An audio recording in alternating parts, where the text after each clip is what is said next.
Alrighty, well, thank you all very much for coming. Great turnout for what I hope will be a interesting conversation. I'm Doug Brake. I'm a telecom policy analyst here at the Information Technology and Innovation Foundation. We at ITIF, we like to think of ourselves as advocates for innovation.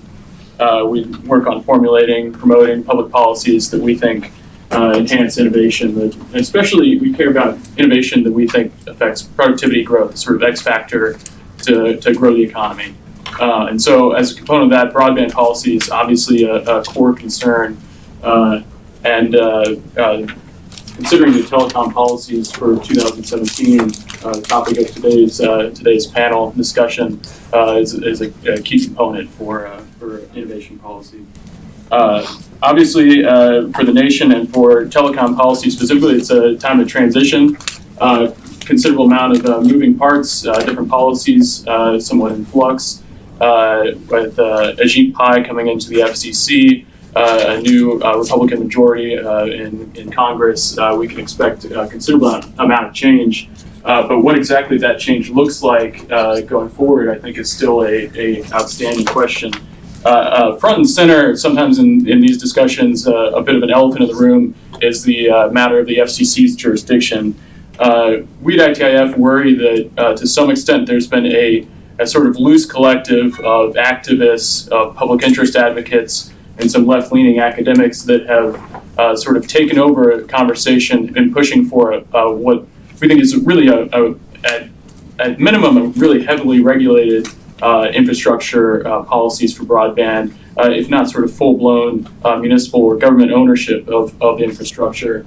And we worry that Title II, the FCC's jurisdiction, was sort of a prize won by them in the sort of debate over net neutrality. The net neutrality was used by and large as a stalking horse to see that gain. We've put out a paper just the other week on this topic, and I believe we have copies back. So we worry that Title II and net neutrality sometimes get conflated, and hope that we can have a conversation about what FCC jurisdiction looks like long term, what the ideal jurisdiction is, and have that as a rational discussion separate from a sort of more alarmist conversations about net neutrality. But there are obviously a great deal of other topics worth discussing. Potential infrastructure package looking at closing the rural digital divide, privacy, broadband privacy potentially being reevaluated. And there's also a great deal of conversation about potential mergers or acquisitions in the coming year. So we've gathered a very distinguished panel of experts to help discuss, untangle this sort of knot of potential policy priorities in 2017. I'll run through, we have longer bios online, but very briefly, we have Jeff Campbell here. He's Vice President of Global Government Affairs for the Americas at Cisco. Note of disclosure, Jeff is on our board at ITIF. We also have Mark Jameson joining us via our telepresence robot here. Mark is the Director and Gunter Professor of the Public Utility Research Center at the University of Florida, and notably served as on the landing team for the Trump transition team to the FCC. We're very, very pleased to have him joining us. We also have next Kathleen Abernathy. She's now Senior Advisor at Frontier Communications. Served a number of roles at Frontier over the years. Frontier is, of course, the fourth largest DSL provider here in the United States. She also served as Commissioner at the Federal Communications Commission from 2001 to 2005. Happy to have her. We also have Rob McDowell, who's now a partner at Cooley. Of course, Rob also served as a commissioner from 2006 to 2013. Was first nominated by George W. Bush in 2006, and then again by President Obama in 2009. A point on format, so we're doing this as sort of a traditional panel discussion. We're going to go down the line and ask for the sort of opening remarks, thoughts, high-level thoughts from each of the panelists, and then a moderated Q&A, and then at the end we're hoping to have questions from the audience, so keep that in mind. For those following online, we have the Twitter hashtag ITIF Broadband, so feel free to participate in the conversation. Wi-Fi password. The Wi-Fi password, I believe, is noted on the, which I cannot read from here, and do not remember off the top of my head, but Wi-Fi is available. 1101 star guest. 1101, that's the address here. 1101 star or asterisk guest with a capital T. Great, thank you. And with that, I'll turn it over with Jeff, and we'll just go down the line. Opening remarks, thoughts, telecom priorities. Well, good morning, and thanks for everyone coming out this morning to talk about telecom. Since there's so many things going on now, I didn't think we'd have as big a crowd on telecom, but it's good to see that we're up there with all the issues of the day. You know, I have enough gray hair on the top of my head now that you know, I've watched the regulatory tides come in and out and in and out a couple of times, back and forth, and I think sometimes the tides move slowly and sometimes they move more quickly, and I think we're about to hit the moment of a change in the tide where you know, it may not move to some place we've never seen before, but it's going to move much more quickly. I think we were in one of the cycles where we were reaching a peak of strong regulation, of a strong view that regulators knew best how to handle things in the markets, and we are very rapidly moving into a different view in a world where we're going to have more skepticism about the wisdom of the regulator and more faith in the benefits of the market. I think this is going to show sort of in three ways. The first is going to be process-wise. I think we're going to look at a lot of process changes that we have done, including how the regulatory agencies work, what their authority is, what's the best way to go about formulating regulation going forward. And I think, you know, that would be a very interesting discussion, because whether the regulations are good, bad, or indifferent, how they're adopted also matters in how they impact industry and the public at large going forward. So I think there's going to be one bucket there. There's going to be another bucket looking at existing rules that the new leadership, both in the Congress and at the FCC, view as either unnecessary or in need of significant alteration. I'll just, you know, net neutrality is the obvious area to start with there, but I think there are a large number of areas there. The fact that the FCC has already moved forward for closing dockets on set-top boxes and other things where there have been multiple attempts over multiple years to dramatically change and regulate the market. And we're going to be rolling back from that. And then I think the third bucket, which is in some ways the more interesting one, is, you know, what do we think the focus of telecom policy should be going forward? And I don't know where this is going to go, but I'm just going to suggest one area that I think the focus can be, which is that, you know, in much of the country, we have excellent broadband service available to everybody, and excellent wireless service available to most people. It's like breathing air now, it's there. Could it be better? Of course it can always be better. But you know, I've got 150 megs at my house. I am not that sophisticated that I can use all of them. I wish that I were. But I'm in pretty good shape. My LTE works pretty much everywhere I go. And that's a pretty good work. But for a portion of the country, this is not the case. We still don't have high quality rural broadband deployment. We still have issues about coverage in places. You know, it's getting better, but can always be better. And I think that this is the third bucket that's going to be the most interesting one to watch about, because it's an area that is going to require government activity and action to do something about it. What that is and how we reform the universal service system, how we think about infrastructure investment. Is there going to be a big infrastructure bill in the Congress? Is it going to include broadband, and in what fashion? Are going to be the really big open questions that are going to be hard to forecast at this point. But I also think that are going to have the biggest impact on the public and the economy. So. Thank you, Joe. Mark, over to you. Okay, thank you very much for the opportunity to be here as well. Let me start with something that Jeff was talking about, and that is the kind of the swings that we see and we are seeing, I think, in what the FCC does. That's actually something we would not like in an independent agency. Independent agencies were created in the U.S. about a century ago, specifically to try and keep these kinds of things from happening. That you could have large political and ideological swings within the regulation of infrastructure, which you need to have stable. All of our academic studies say this, that you need to have that stable so that investments can happen.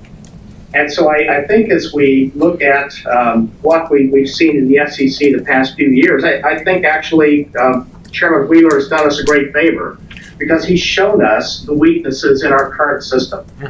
That it is indeed easy, or at least possible, for politics to infiltrate the decision making and to diminish the analytical work within the agency, which it's set up specifically to do to do very well the economics, the engineering work to inform decisions. So I think we will see and should see two different types of things. One is a revamping of the agency to elevate that analytical work. And I think that should take the form of some restructuring. I don't know how the chairman will actually pursue that or his fellow commissioners, because that takes an agreement of the commissioners to do that. But I think that is something that, as I see Chairman Pai, he's very interested in doing. The other thing I think we should see is a reframing of what the agency's authority is under its statutes. One of the challenges when you allow political pressures to form the decision making and you diminish the analytics of the agency, and you combine that with the Chevron doctrine that says the expert agency we should defer to the expert agency, but if it's not using its expertise, that all starts falling apart. So I'd like to see also a change in legislation that gives the agency focus and says, here is the types of things you really should be doing. Modernize it to the new converging and dynamic industry structure that says your job is about monopoly power. And we saw very specifically the agency over the past few years didn't even care if that was true. It was going to regulate anyway. Your job is all about radio spectrum, which the agency has been doing pretty well. And then your job is also all about dealing with those subsidies that we might need for the rural areas where there is indeed a need. For that, I prefer to see all of that work done within an independent agency to keep the politics out of who can get money. We saw with a lot of the green energy subsidies, a lot of favoritism can happen. We would like that to be based upon good analytical work as well, showing what should be the cost of doing that, and that the spending the money is indeed worth it. Excellent. Thank you, Professor Jameson. Kathleen? Thank you. And again, I too am thrilled to be here. I love this topic, having lived with it virtually my entire life, going back and forth between the public sector and the private sector. And when I step back and say, why do we end up in these major debates? It's fundamentally that we started out with a monopoly environment and built an entire statute around regulating a single entity. And there was nobody else there, and this was a critical need, everyone being able to communicate. As we found that technology changed everything in the sense that competition developed, and there were new ways to get information, to access knowledge, to communicate, the statute has never kept up with that work. So what we found is that there's a little bit of this tension between, I love competition is great, but wait a minute, I want to pursue certain public policy goals, and I don't think that the competitive market will deliver on those social policy goals. And therefore, I'm going to manage this competitive market. It's a lot harder to manage a competitive market than a single monopoly provider. And you create a lot of distortions when you start dipping your toe in because the competitive market is messy. And as people who work in a regulatory agency step back and they look at that market and they say, I think I can tweak this and make this competitive market even better. And then you end up with a plethora of new rules and regulations, not because people were sitting there saying, I just want to mess things up, but because people were sitting there saying, I think I can make the competitive market even better. And what really should be happening is you almost need to be able to embrace the fact that competition is messy sometimes. So just embrace it and recognize that it will deliver better value, lower prices, more options, and generate innovation and jobs than a micromanaged framework. That's a give. I think virtually everyone would agree with that. The easily recognized example is wireless. It was never price regulated. Well, at the very beginning there was a little bit of price regulation, but for the most part not price regulated, no dictating if you have to have bundles of minutes that can be used anytime, anywhere. Pretty much it was go forth, see what you can do in the wireless arena, and we've been in a very good place. Did government step in at any point in time? Yes, they did. For example, with number portability. Social policy goal, we want to encourage competition. Unless all companies embrace number portability, won't happen. We're going to mandate number portability. I get that. I think that makes a lot of sense.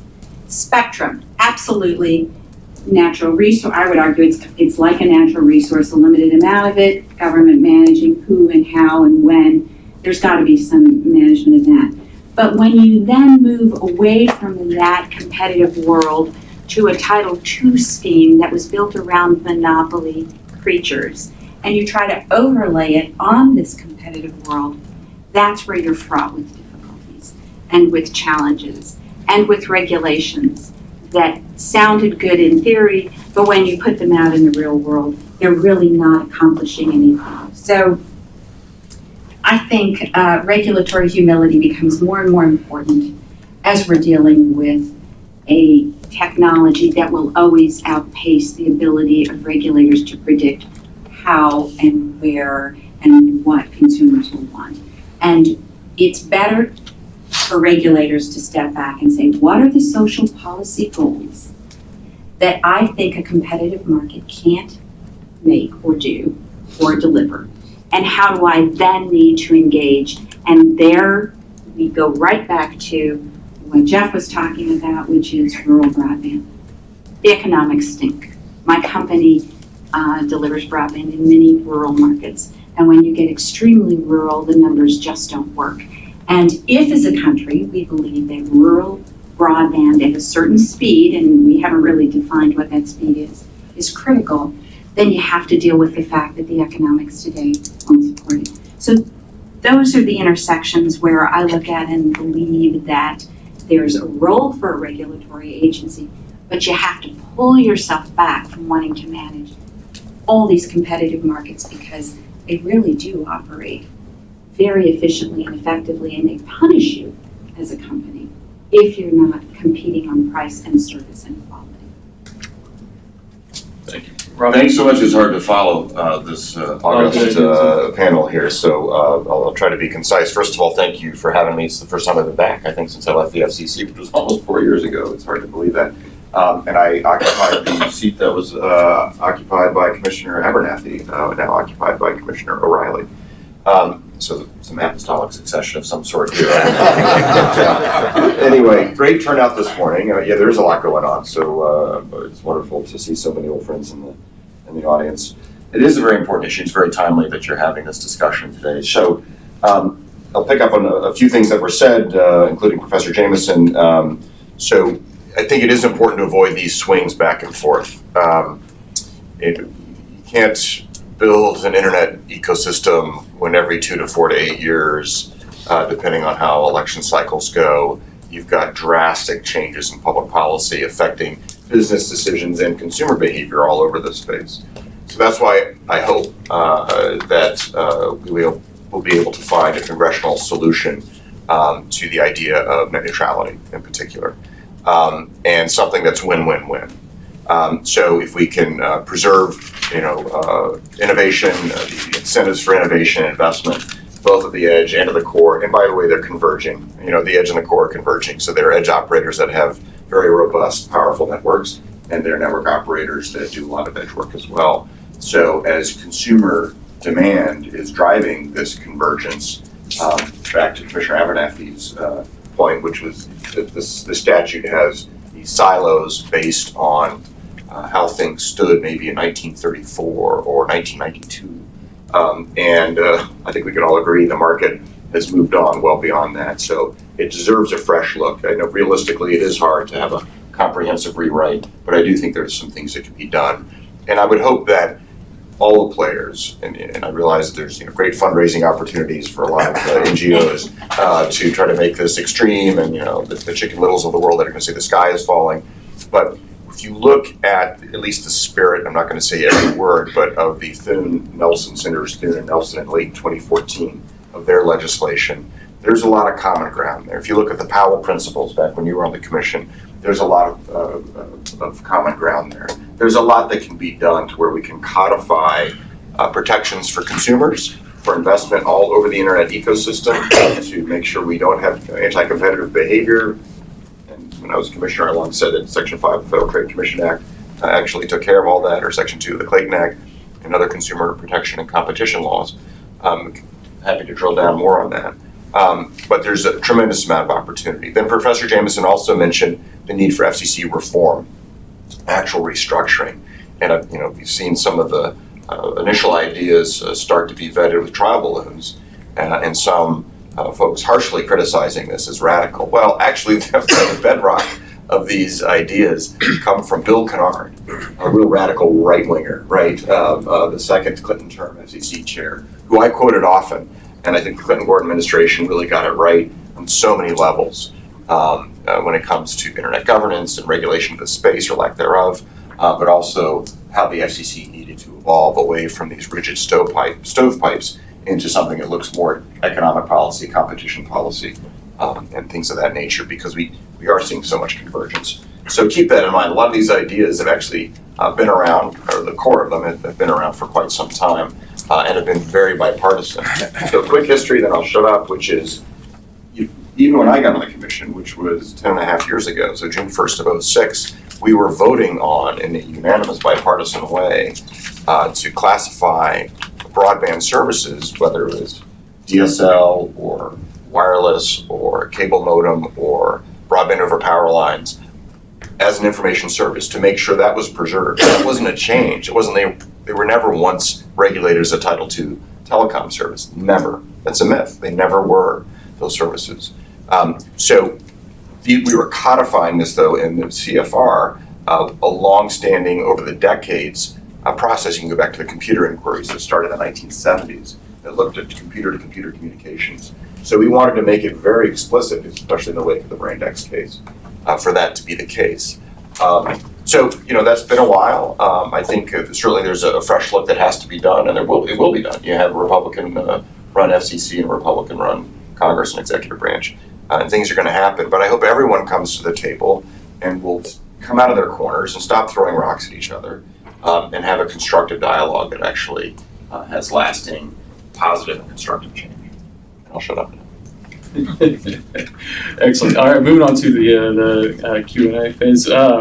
So I want to sort of try to pin down this question of sort of FCC jurisdiction or the legal authority and make things a little bit more concrete. It seems like, so there are a number of different options, potential paths we could take going forward on sort of one extreme of the imaginable spectrum, I think, considering the Republican-controlled FCC and Congress. Is there something salvageable within Title II? Maybe this idea of no unreasonable discrimination, and if we could take off the table some of the more troubling uncertainties around unbundling, around price regulation. There's one option, right? We could go back to Title I under, find some sort of workable solution for net neutrality under Section 706. We could look at a new piece of legislation that has a small grant of authority, relatively simple bill that has a narrow grant of authority for net neutrality rules, or we could have a much more comprehensive conversation about a Communications Act update. So just sort of like quick down the line of those sort of options, am I missing anything? Which one do you think is ideal?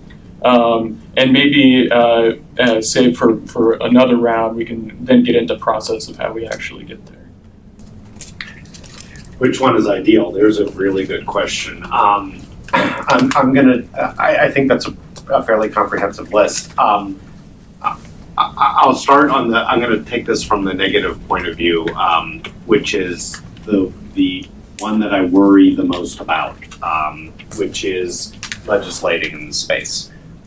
I think there are a lot of challenges when we talk about, classifications, which could either lead to things like the narrow grant of authority to fix net neutrality in a bill, or the let's look at the entire Communications Act and start over from scratch.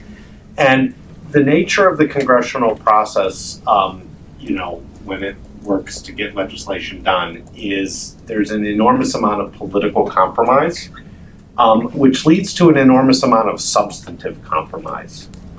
And that I find in highly complex areas like this to be a very dangerous idea, because you end up in one of two places. You end up making absolutes and installing them in statutes. For instance, on net neutrality, one of the things that gets debated a lot is paid prioritization. And, I can look at it and I can give examples of how it could be harmful to consumers, and I can look at examples of how it would be helpful to consumers. But it's the kind of thing that turns into a rubber stamp. It's either good or evil. And in a political process, it will end up either being in the statute as a ban or not in the statute as a ban. But that's the kind of thing that gets compromised away in the political process. And I think the substance is far too important for it to be turned into this kind of, well, I'll give you a little of this and you'll give me a little of that and we'll mix it all together and put a bill together. I actually prefer the FCC process in this area, because at least they have to try to be intellectually consistent about what is being included and what is being excluded. My other point about the legislative process that worries me is the open-endedness that sometimes comes out of this. The last time somebody tried to put together a pretty comprehensive rewrite of the Telecom Act, which I think was in 2000, I want to say 6, or was it 5? I don't remember which year it was.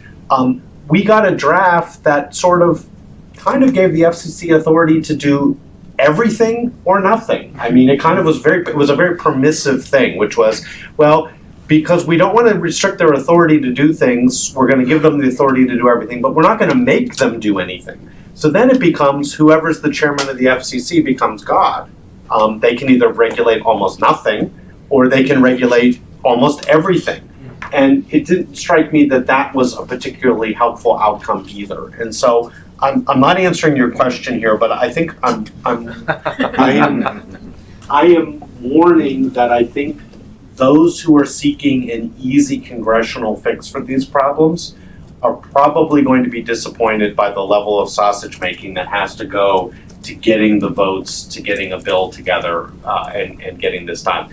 The last time it was done was a long time ago, and it took years and years, and there were a lot of forces that pushed it forward. I'm very worried about what the outcome would be this time. Mark, do you have any greater hope for legislation, or your thoughts? Well, I don't know if I have greater hope for legislation. That's more of a political issue, and that's not exactly my space. I have sympathy for the things Jeff was saying. Let me start with something that actually Kathleen was talking about, and that is that importance of having the customers make decisions. And so when I think about what would I think would make sense for a framework for any kind of net neutrality, where customers have information and they have choices, I prefer that they make those. I'm not smarter than the customers. FCC commissioners are not smarter than customers. None of us are. They can make their decisions better than we can. And of course, the people who are providing the services, the investors in those particular businesses, know more about the risk and what the costs are than anyone else as well. So I'd like for those decisions to be made there. So that leads me then to when I think about what would be a reasonable framework for net neutrality. One preference I have is that the FCC be allowed to impose these kinds of ex-ante regulations that says the business models are not allowed to do this, only if there's a monopoly. But I think once you start allowing that to happen in a competitive market, you're actually restricting customers' choices, and you're opening the door for what we call rent seeking, which is just plain favorites among the industry players. Another approach is to have issues where in a multi-stakeholder process, simply say, let's have the experts who have skin in the game in the room, and if there are conflicts within the industry, Let's see them work it out. How can the different elements of the industry work together? One of the important things for innovation is a collision of ideas, a collision of cultures, a collision of who's trying to please the customers. And I think either of those types of processes leverage that friction, that tension, and it gives us the best chance for innovation. I guess when I look at this question of scope of FCC authority and jurisdiction, I absolutely agree with Jeff. Easy and congressional, it's an oxymoron. That's not going to ever happen. So if you are dealing today with the reality of the statute that exists today, then I think there are some tools out there that you just have to utilize and not hold out hope for jurisdictional change. But that requires, as I was previously talking about, regulatory humility. And I think you need to back away from Title II. It really makes no sense. I'm not aware of any telecommunications service today where there's a monopoly provider. I wish my company was a monopoly provider. We are not. We don't have a guaranteed rate of return. We don't have 100% of the market. In fact, we have about 20% of the market, and yet we're regulated as a monopoly provider. So when you look at Title I versus Title II, all you've got left then is Title I, unless and until Congress gets around to changing the statute. And Title I gives you some amount of regulatory freedom. And the concerns that arose under the phrase net neutrality, meaning that consumers want to make sure that if they want to get to a particular website and particular content, that they can. First of all, the market's protecting that anyway. I couldn't start taking away content today and expect anyone to take my service. Put that aside. If you still want it protected, you do not shoehorn it in to a Title II framework that was designed for a monopoly provider where tariffs are filed. And you start trying to rejigger that framework to fit this new technology.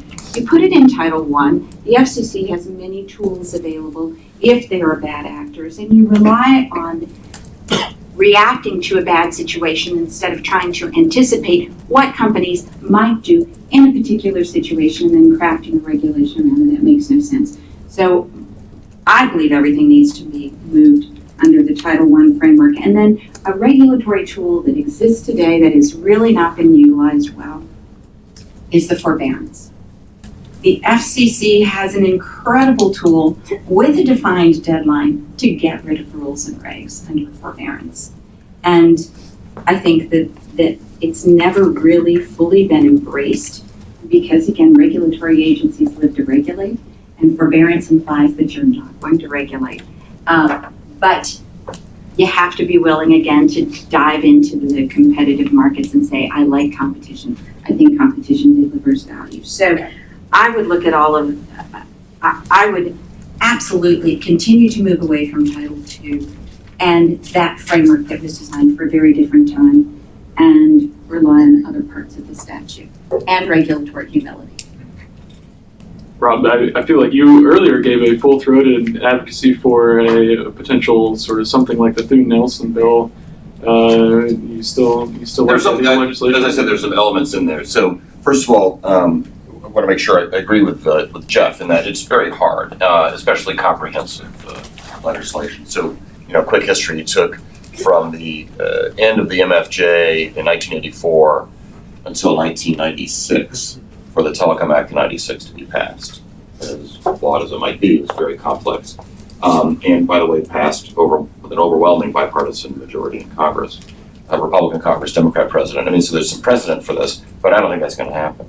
And yes, there is danger for compromise and also ambiguities. So for those, there's some in the room, I see Tricia Paolino, who were around the 1996 Act to date on the Hill. I don't think Section 706 gave the FCC full unbridled authority to regulate the internet ecosystem, provided you can make a case for it being private. Now, the appellate court has said it does, and it's to a certain degree, so we have to respect that. But that's one of the things that I think Congress has a strong incentive right now to address, which is there a fence around the FCC's jurisdiction here? Right now, there's a great argument to make that no. So I agree with Jeff. You have to be very careful of when legislation moves. And I think it can be more narrow in this regard. So I'm not giving a full-throated endorsement of the Finn Nelson bill at all. I said there were some words in there that we can, I think, agree on, that there's a genesis for something. Also, Professor Jameson, and by the way, I do like your family's whiskey. I drink my coffee every now and then. It's spelled differently. But anyway, the focus on market power, and I think that's huge here. And also to build on Commissioner Abernathy and what she said, which is, you look at concentration of market power and abuse of that power that harms consumers. That's really kind of what this is all about. If it's harming innovation at the edge, then it's harming consumers. The byproduct, I think negative byproduct of the Title II classification of broadband was that you took away all the power of the Federal Trade Commission, which is a competition law and consumer protection agency, an independent agency, which it works in very sophisticated areas, every other area except for telecom, right? Because of the common carrier exemption. So it's looking at a lot of fast-moving areas, whether it's operating systems or whatever, in tech, patents, et cetera. So I think we need to kind of restore its ability to look at this, through ex post enforcement. It can be very, very effective, as it is in all other aspects of the U.S. economy, which is incredibly complex. So the FCC could try to just go back to classifying it under Title I and not have legislation. But that means, what about 4 to 8 years from now? What happens when we go back? What happens to the appellate courts? That's an appealable order. How do the appellate courts view this sort of back and forth? We just don't know how that would be. And I also think if you have pretty clear but simple legislation, you end the rent seeking that Professor Jameson was talking about. So rent seeking is what I called, when I was a commissioner, the most common request I got when I was a commissioner, when doesn't matter which industry or whatever, oftentimes the request would even be translated: please regulate my rival, but not me. Kathleen's running too fast. Could you please slow her down? She shouldn't be able to run that fast, because that makes me have to work harder. So we have to avoid that. And that's a lot of what happens at the FCC when you have these sort of ambiguous, vague grants of authority. Let's go back to the mission here, which is protecting consumers and making sure we have a competitive marketplace in the highly complex internet ecosystem. There's certainly a role for the FCC, but there's also a huge role for the FTC. God bless Maureen Olhausen, who's up there. There are only 2 commissioners, so they have a lot of work on their plate until they can get some more colleagues, but she's doing a great job. Excellent. So a somewhat unfair question, predicting the future or asking you to give comments on sort of process going forward. But I'm curious sort of what next steps. It sounds like there's something of a consensus around pulling back from Title II, looking back towards Title I, and then hopefully find some sort of reasonable legislative solution in the meantime, if that is at all possible. I'm curious how this intersects with, and maybe this is a question for the lawyers, but how this intersects with the pending petition for reconsider, or the rehearing en banc at the DC Circuit, or potential petition for cert at the Supreme Court of the U.S. Telecom case. Would a move back to Title I render that pending litigation moot, or how does that work? And I guess what I'm getting at is, what do you think timing, next steps are within the FCC? Is anyone willing to answer that question? The real answer is that I don't know, and it depends. But we could kind of game out some scenarios here. I don't think anyone really knows. I'm sure this is being discussed in Chairman Pai's office, maybe even this morning. But which is there are a lot of moving parts here at the same time, right? So what can the FCC do? There's obviously that appeal. There's the en banc aspect of it. What about going to the Supreme Court? What about Congress? What does the FCC do again? That then could become appealable. So it's to paraphrase Avril Lavigne, it's complicated. Thank you, fair answer. Kathleen. I think the only thing I'd add is that the court process inherently, well, first of all, it's wonderful for lawyers because this will go on forever. And you really don't know what the guidance might be when it's thrown back to the FCC. So the whole thing gets incredibly complicated. I don't think it stops additional rulemaking at the FCC simply because this is on appeal. It messes things up a little bit for all of the parties that have the order on appeal. But under the Administrative Procedure Act, you can always have a do-over. You know, it's never carved in stone about a particular order, and that's a good thing because technology changes, competition changes. So the FCC can always have a do-over, have a new framework, and create the reasoning and analysis that supports that decision, and then that will, of course, also be appealed. So I believe that in this complex area of net neutrality, which can mean many things to many people, we'll continue to see a series of court decisions because broadband fundamentally doesn't fit neatly into the existing statutory framework. And that means you either plug it into a Title II monopoly world or you plug it into a Title I, and then you figure out what's sort of the landscape. And again, you figure out, are there public policy goals that aren't being met by the competitive nature of the market?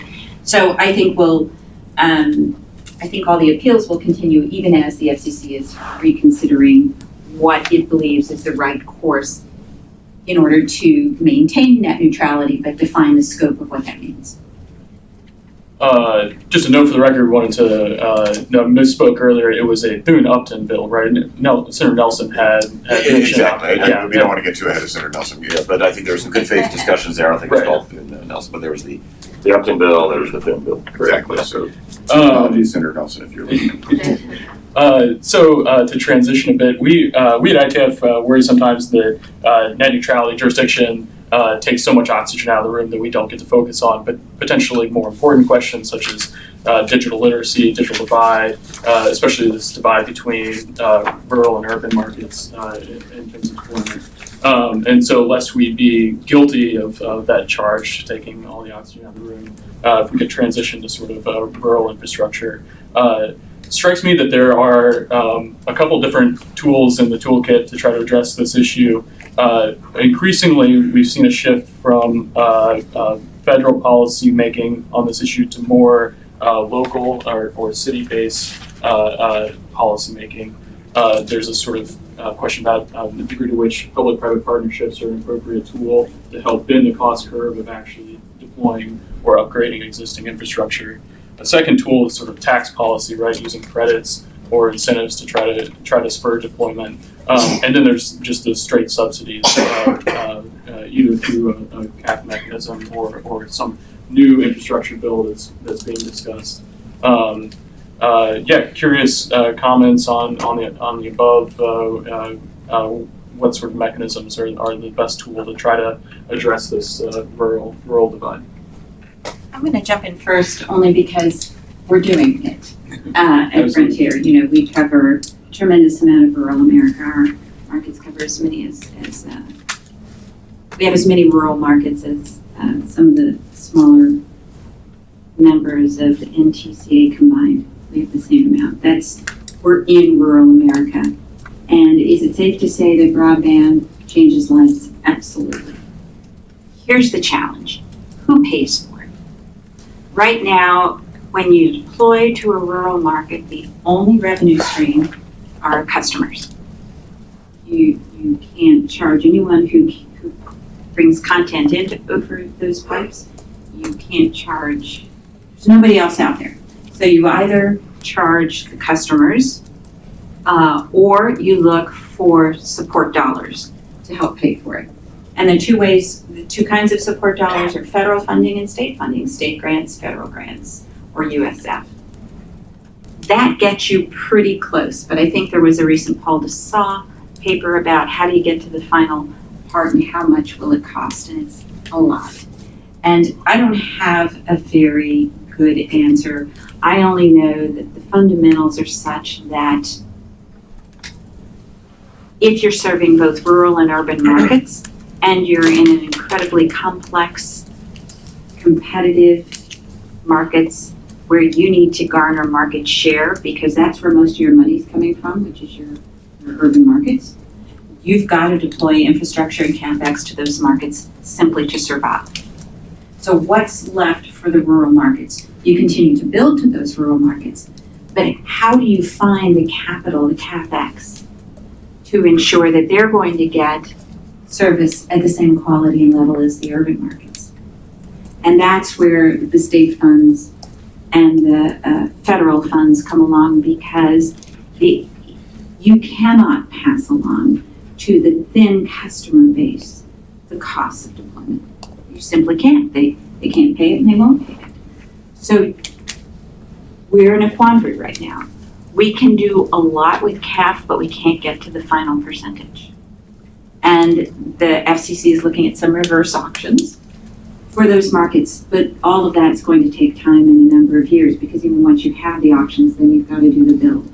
So in the meantime, I tend to be a believer that technology, just as you're sort of hitting your head against a wall and you think there's no fixed technology comes along. I know there are some wireless applications, and they may make much more sense for many of these rural markets than what we're trying to do with the wired infrastructure. But this is an issue that we're all going to need to grapple with, I think, for the next 2, 3, 4 years. I think, we've been talking, I've been talking about this for 15 years. And I'm at least happy to say that, a lot of progress has been made in those 15 years, both from the private sector dollars, but also from reorienting the public dollars in the space. I think Kathleen just outlined the challenge, the problem, and the recognition that we're slowly making change in this space. I would suggest there are maybe a few sacred cows that have to be thought about as we think about how do we bring quality broadband to rural areas. One sacred cow has got to be the amount of money we're still spending on voice, where, what percentage of the end users are really using the supported voice versus non-supported voice methods. The other is the notion of equal costs. And I know that it's not we're not adamant that that broadband should cost exactly the same in all locations and whatnot, but there's a very strong preference for that outcome. And I would suggest that one of the challenges for a company that wants to invest in rural areas is the capital expense, which is enormous. But that's something that is easier for the government to subsidize, to give somebody one-time capital costs to build facilities that don't exist and make the facilities exist. One of the challenges is that operating those facilities in rural areas is much more expensive per customer than it is in suburban and urban areas. And it might not be bad public policy to say, you know what, it's okay if broadband's a little more expensive in rural areas if people can get quality broadband. Housing is much more expensive in urban areas than in rural areas. And the last time I checked, none of us had the Federal Mortgage Commission subsidizing our mortgages in high-cost areas by putting fees on people in low-cost areas. Now, I'm not saying that you want to just bear all the costs in this space, but I think you have to think about a differential might be a perfectly rational and reasonable thing in this situation, particularly if it results in a self-sustaining infrastructure once the capital costs have been borne. And then the last thing, I think when we think about infrastructure, the Congress is thinking about an infrastructure bill in the administration, we have to recognize that, roads and railroads and airports are really, really important to our economy, but that broadband connectivity is just as important to our economy. And if rural areas are going to be a part of the economy, they have to be there. And so the good news is if you're going to work on roads, that's a perfect time to upgrade infrastructure and to include it in the costs of what we're providing as a society to this space. And I guess the other sacred cow on this point, which was a point Kathleen made at the end of her comments, is wired versus wireless. Look, it'd be great if everybody had fiber to the home everywhere. It'd be wonderful, right? I'd love to have it right here to this device right now, but it's not practical. I have a great Wi-Fi connection here or an LTE connection, and that works. And wireless is going to have to be a much greater part of the solution in rural areas than wired. I mean, we can if we can just get the fiber out far enough and then turn it into wireless connections. The technology has advanced so much in this area that we can give people pretty darn good broadband. It might not be exactly what is available in all the urban areas, but it will be enough that from an economic and competitive and social and economic point of view, we're providing roughly the same. But, the one point I'd add to that is no one wants to pay for the fiber out there. That's I mean, they want us to build it, but they don't want us to make any money on it. And that I can probably legally charge huge numbers for broadband. And there's no legal obstacle right now for me to price broadband at very extremely high levels to these rural markets. I still won't make any money. It doesn't matter what I want to charge. They can't pay. So let's just think of our markets in West Virginia. It's brutally expensive to get into all the hollows and across the mountains and the roads. And so regardless of what theoretically I can charge, people can't pay. So then maybe you start thinking about, all right, do we give subsidy credits directly to consumers to subsidize their broadband? There are ways to do this. I'm just saying it's complicated. And right now, yes, and no one wants to pay for it. Can I jump in on this? Absolutely. Okay, so fortunately, the things that Kathleen's talking about and Jeffrey's talking about are international best practices. You look around the world, how people have been addressing this. They're using exactly those kinds of things. There's the competition for the market, whether that's a reverse auction at the FCC or people bidding in public-private partnerships. That's been done for a long time. Having the opportunity for the person providing the network to make money, not just from their own customers, but from the people who are accessing them, is also done around the world too. Google, for example, is providing fiber optics in developing countries. They're not doing it because the people in those countries are paying for the fiber optics, but there are people who want to reach them, provide services, advertise to them, what have you. That's what's helping pay for that fiber optics. The unfortunate part is these have been best practices around the world for over 20 years.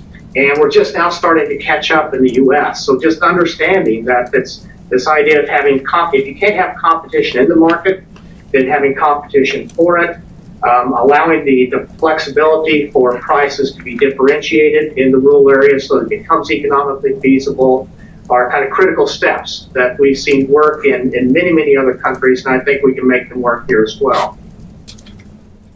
So just to add, this is a very important issue, and it's a complicated one. So, I was a commissioner when in October of 2011, we had the first comprehensive universal service reform. It was 3 Democrats and myself, but it ended up being a unanimous decision. It had evaded other commissions because it is so complex and controversial, and it was far from perfect. I recognize that, said so at the time, and also said it was iterative and we needed to continue to work on it, right? But where we did introduce reverse auctions, and we did in the identical support rule, and some other things that I thought were very good and have a lot of broad support.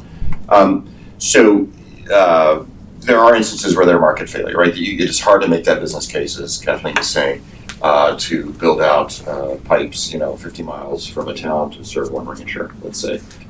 You're never going to recoup your investment from that. So what do you do? But I just looked at this also on an international level. So one of the most fascinating projects I've worked on in a long time, just for a quick second, is an Arctic broadband project. So if you go to the Arctic Economic Council's website, you can find this for the product that we just produced or released last week. It was 200 miles north of the Arctic Circle in Tromsø, Norway, a beautiful city of 70,000 people, 200 miles north of the Arctic Circle.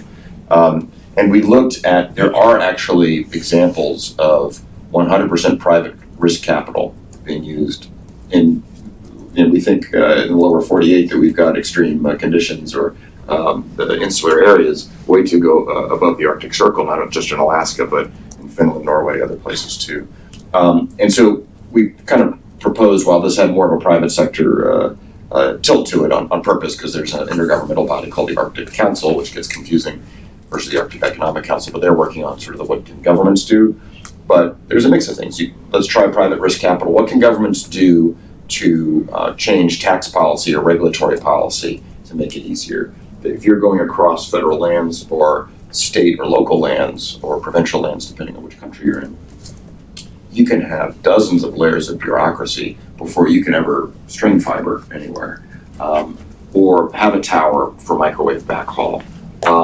So I tend to be an optimist, which I think you all know. I do think advancing technology will help this. There are wireless solutions, as the commissioner said, but they're not perfect and they're not complete. But both for sort of large wireless pipes for backhaul as well as for last mile. But it's going to take a very creative way of thinking. Like what can government do? Certainly, but what is government doing that might be distorting the market and making it harder? Rights of ways across federal lands, for instance, in our country. So what can we do to deregulate in order to foster broadband proliferation? And broadband, by the way, tends to be very environmentally friendly and very green, right? So instead of having to drive into town to have your meeting, you can have a video conference, for instance, or whatever, many examples of that. So all of the above, look at all of the above, but keep in mind it's more than just subsidies or government action. It is government stepping back when needed. All right, so very quickly, sort of a very brief question before I turn to the audience, so start thinking if anyone has questions prepared. But I'm curious on quick thoughts on recently proposed executive order, or I guess past executive order by President Trump, this issue of eliminating 2 regulations for every one introduced. Just sort of quick thoughts on that, its applicability to the FCC, whether it's a good idea. So, this is a really interesting concept, and I'm going to refer to it as the Thunderdome rule. For those who have seen the old Mad Max movie, the rule of the post-apocalyptic world where the rule of Thunderdome is 2 men enter, 1 man leaves. I kind of like this idea. 2 regulations enter, only 1 regulation leaves.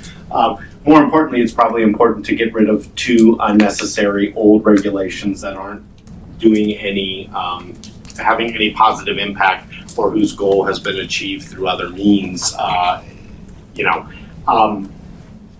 One of the things Kathleen and I were just chatting before the panel here about, there's a million regulations out there. It's really hard to comply with all of them. Even if you have every intention of complying with everything that's out there. If you hire good law firms. Yeah, nobody has unlimited legal budgets. There's the Washington lawyer's dream, an unlimited legal budget. Thinking about what are the most important regulations that are protecting consumers and enhancing competition, and what are just sort of, barnacles on the ship of regulatory agencies is something that I think is really, really important. And in many ways is hard to do. And people have talked about this in the past as well, and I don't think they got very far down this process.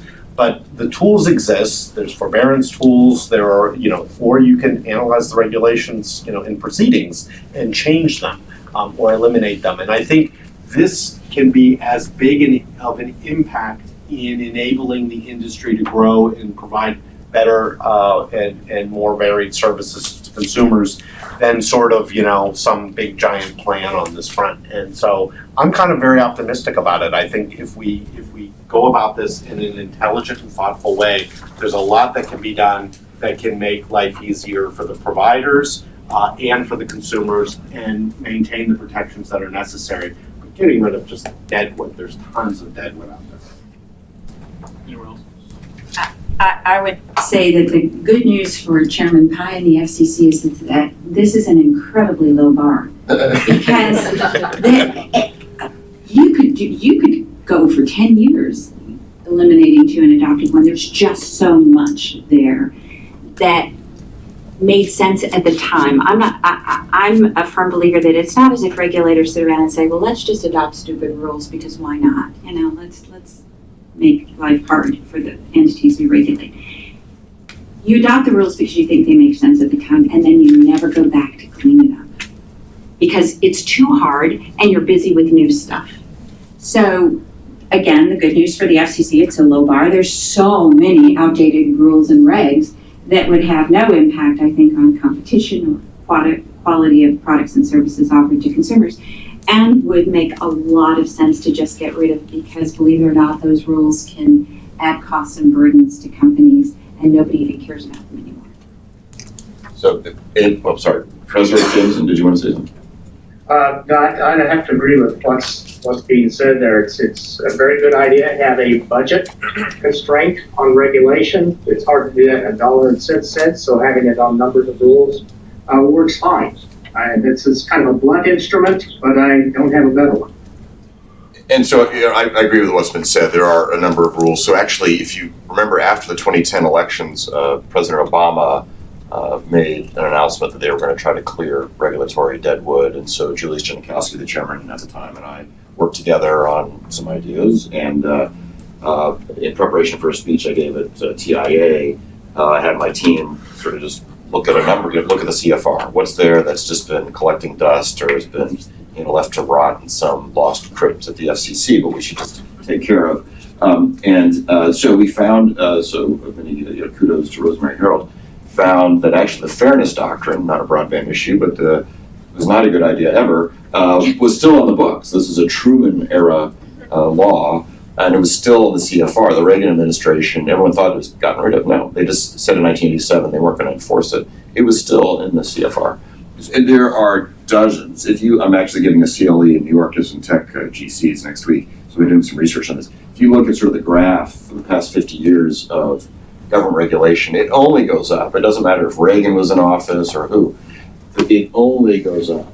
And so it is a low bar. You're absolutely right, Kathleen. There's so much that could be pared back. And then last thing, kudos to not only Chairman Pai, but my other former colleague, Mignon Clyburn, and my old friend, Mike O'Reilly, for their very first meeting earlier this week, where they had unanimous votes on getting rid of old rules. That was a baby step toward, they could work on this for the next 4 years, and that's all they do is get rid of rules, which are there, and they're esoteric, and they are needless.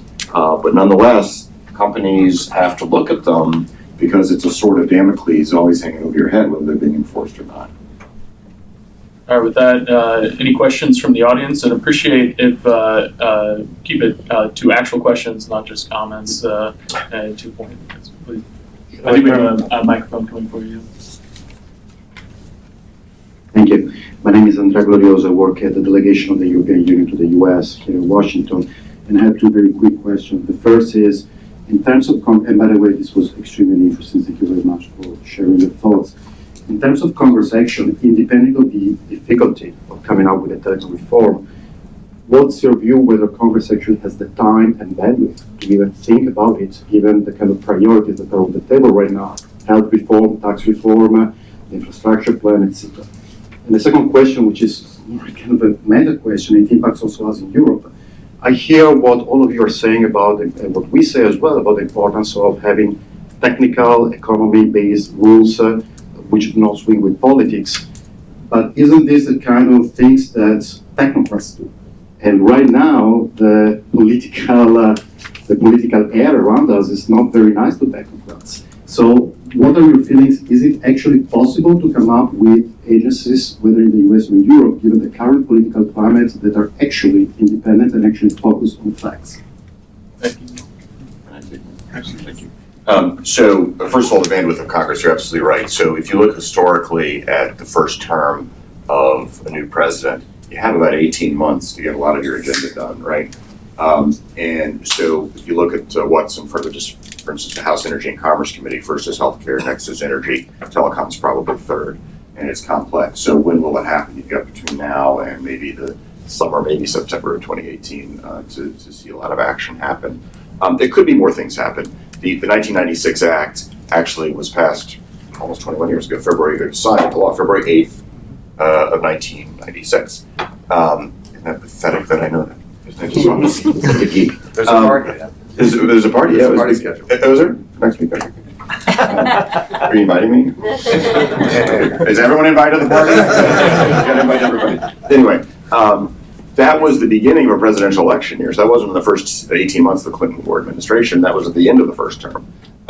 So you never know, but you're absolutely right. There's only so much floor time, and the Senate especially is, James Madison and Thomas Jefferson called it the saucer in which the hot tea cools. So it's meant to be the deliberative body that kind of slows things down. So we'll see what happens there.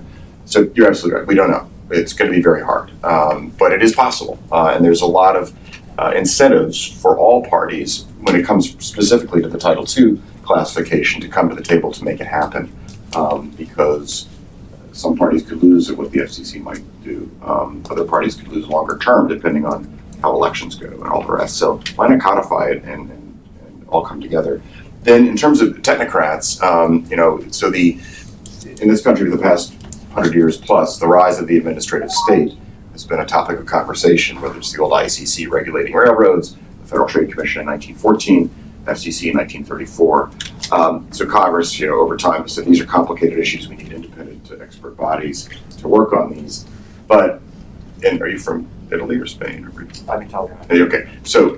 But I, just for correct, I don't work for the Italian government, I work for the European Union. Got it, okay, you work for the European Union. Okay, so as we're seeing, and I don't want to step into a hotbed of coals here, but as we're seeing in a lot of countries, the independent administrative state, from a populist perspective, people are feeling disconnected from unelected Washington bureaucrats, and I can say that because I was one. I'm a recovering unelected Washington bureaucrat.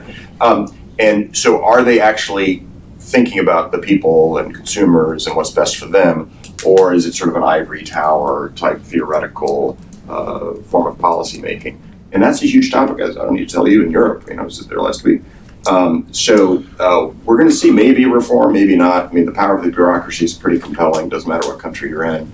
But is there going to be a curtailing of some of these independent regulatory authorities, especially in Europe where you have an extra layer, the supranational national layer above the national governments? If I can chime in on that, I can't speak to the bandwidth of Congress, but with respect to expert analysis, if we focus on issues where we're not telling the customers what to do, we're not controlling their lives, we're not restricting their options, I think they have a lot greater tolerance for expert analysis because we're not substituting our expertise for theirs. And we have seen situations where expert analysis was used and done very well.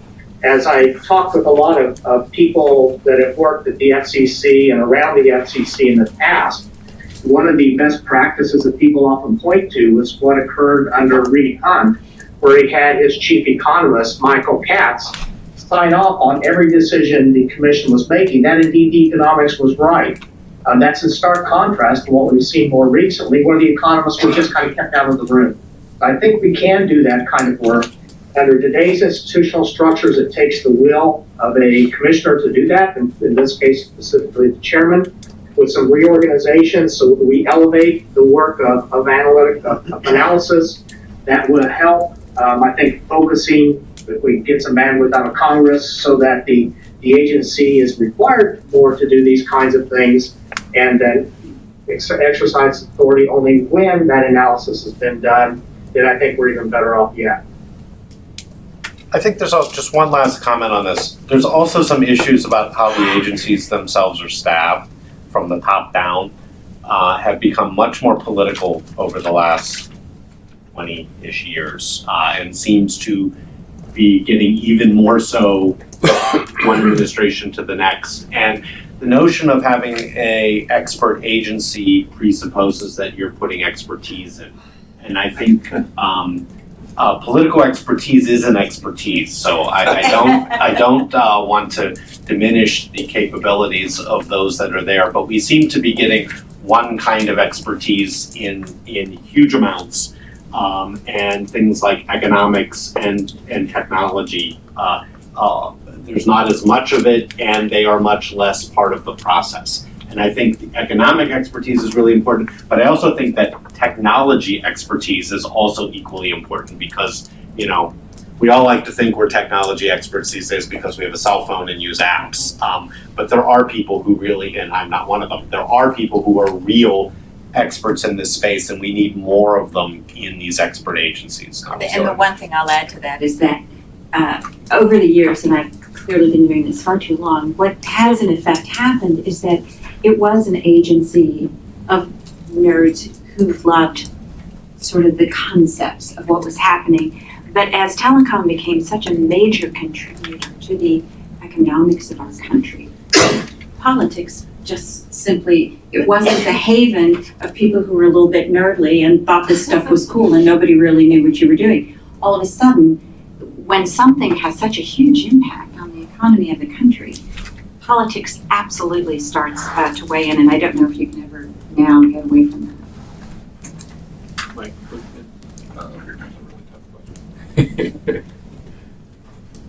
I'm Mike Nelson. I work for Cloudflare. I'm a recovering technocratic nerd. And did work at the FCC under Reed Hunt.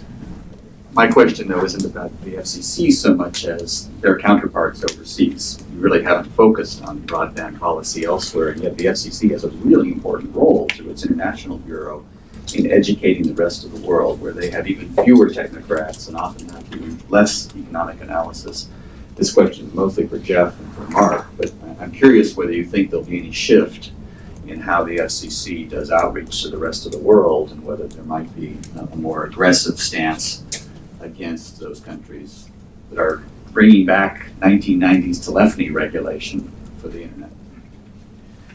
Well, I certainly hope so. I think, look, this is an area where there has been a political consensus in this country for a long time for both parties that that the open nature of the internet, the multi-stakeholder process that created and ran the internet has been excellent for the propagation of the internet and the technologies that are around it. And I believe the new administration will be as much, if not even more, in favor of maintaining that and not turning the operation of the internet over to national regulators around the globe, or worse, international regulators around the globe. And I think that's consistent with most of the philosophy of the new president. But I think it's also, we shouldn't underestimate the fact that this has been a long-standing position of the U.S. government. It is more under fire right now than it has been in a long period of time. Every time somebody coughs at the ITU, something appears that is highly problematic in this space. And one of the things that I am most concerned about from our friend here from the European Union is that how strong our friends in Europe will be on these issues going forward is not clear. And I think it's important for the US to be leading in this space, but we can't do it alone. We need the major economies of the world in Europe, in Asia, in the rest of the Americas to be thinking about what is going on here and who do we want to be controlling the internet. It does not, running it out of Geneva is not a good answer. But the budget for the International Bureau is not keeping track of the threats they're facing. We shouldn't confuse budgets with priorities. I mean, you can spend a lot of money on things and not accomplish much. And I think having strong positions is what really matters here. Mark? My thoughts on that, whether it's done through the International Bureau at the FCC or through the State Department, my impression is there's some tag team work that occurs there. That doesn't matter a lot to me as long as the work is done effectively. And the emphasis there, of course, is on the hands-off approach.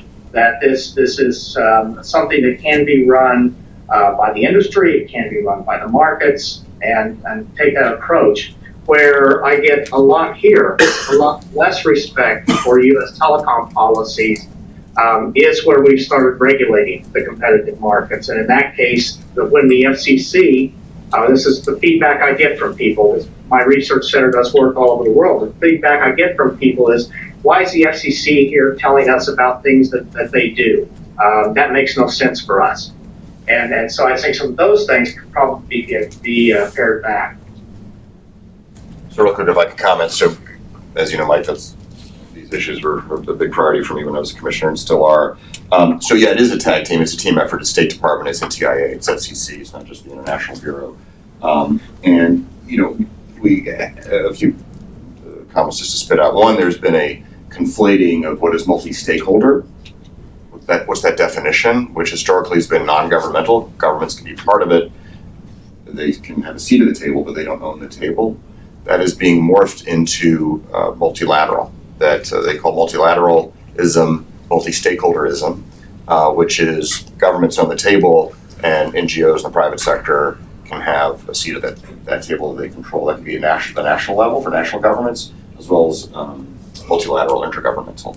So historically, what's made the internet proliferate so quickly is that it was internet governance was loosely coupled and was not governmental, was not top down. There wasn't a government gatekeeper for innovation, right? So you had engineers and academics and others working in their individual capacity to keep it working and thriving and deal with whatever challenges of the day might be. You'd have a group that would form to solve a problem, and then it would dissolve when you were done. And then you have some standing bodies like the Internet Society, you have the ITIF, you have Internet Architecture Board, and others who work in these things as well. And so this will be an ongoing effort in that there are many nation states that have other ideas for the internet, including Vladimir Putin, and I've written very publicly about this, and allies and client states. So when you have one nation, one vote in some intergovernmental bodies, they start to build a majority. And now, what can they actually do if the U.S. does not participate, or U.S. and its allies? They can bifurcate the internet. The internet, by definition, is a global network of networks without borders, and is not designed. It's designed by engineers, not designed to stop at a political border. So there's the functioning, the operation of the internet, and then there are other things, cultural issues about content on the internet, and that's probably more appropriate for national governments, et cetera. So I worked with the World Economic Forum, ICANN, the Annenberg Foundation, and others about 3 or 4 years ago to produce a document. If you go to internetgovernance.org, that's the domain name. I think it's still up. You can find it on some ideas regarding how internet governance should evolve in the next few years. But hopefully this will be a priority for the administration, and it's so vital to the future for economic development globally, as well as political development, and the dissemination of ideas, and really just the advancement of the human condition.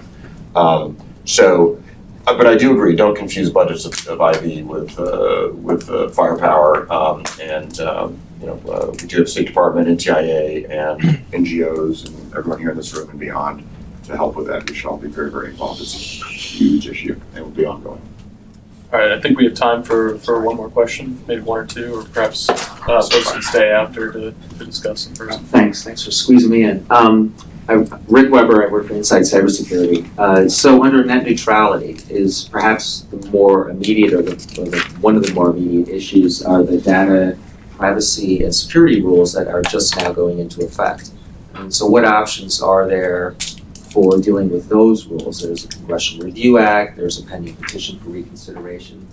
Do you have thoughts about what are the best options there?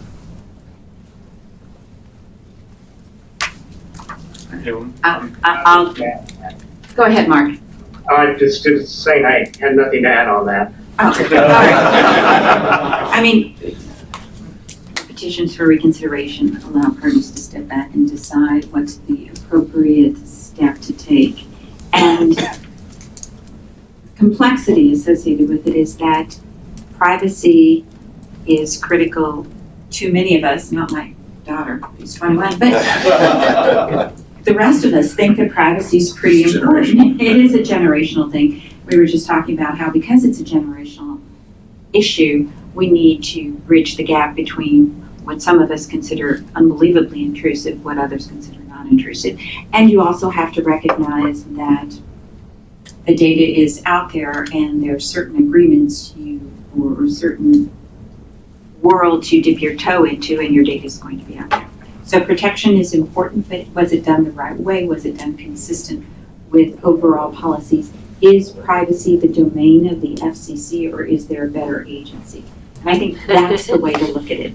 It's not whether there are expert agencies because they have the brain power and the knowledge and the expertise to handle those issues.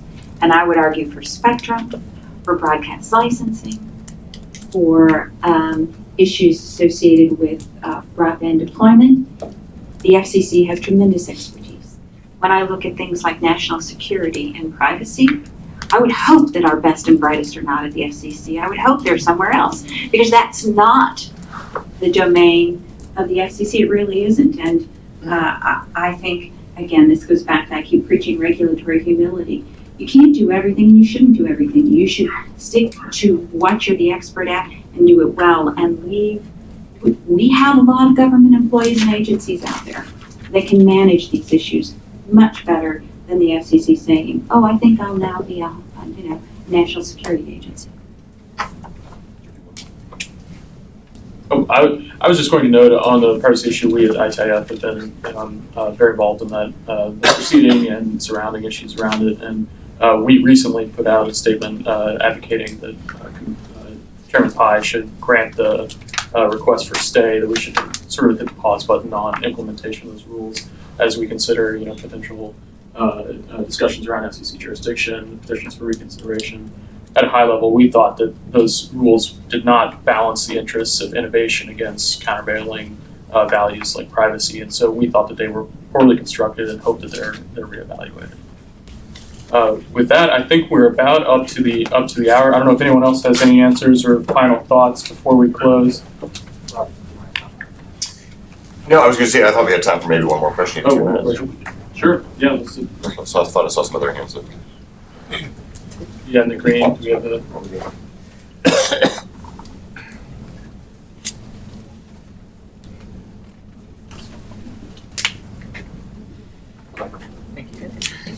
So I liked what you said, Commissioner McDowell, about regulatory government stepping back. You mentioned federal lands. I guess I would be curious, Commissioner Abernathy, as someone who's deploying these networks, would government stepping back and getting that regulatory relief be enough for you to deploy in those areas, or is it some combination of that plus subsidy for the necessary business case to make? I think for the last, let's say 7-8%, it's not enough. It absolutely, we're benefited when regulations and hurdles are diminished to deployment. But the fundamental economics of the most rural parts of our country, that's the challenge. And, we'll figure it out. As a country, we do the right thing and we will figure it out, but it's not going to be easy. And it will require us, I think Mark was saying, to rethink how we want to fund it and support it and learn lessons from other countries. Excellent. With that, I know that there are issues we did not get to discuss potential mergers, acquisitions, plenty of other hot topics throughout 2017. But thank you all for coming. I hope it was a useful discussion. I appreciate the audience. Thank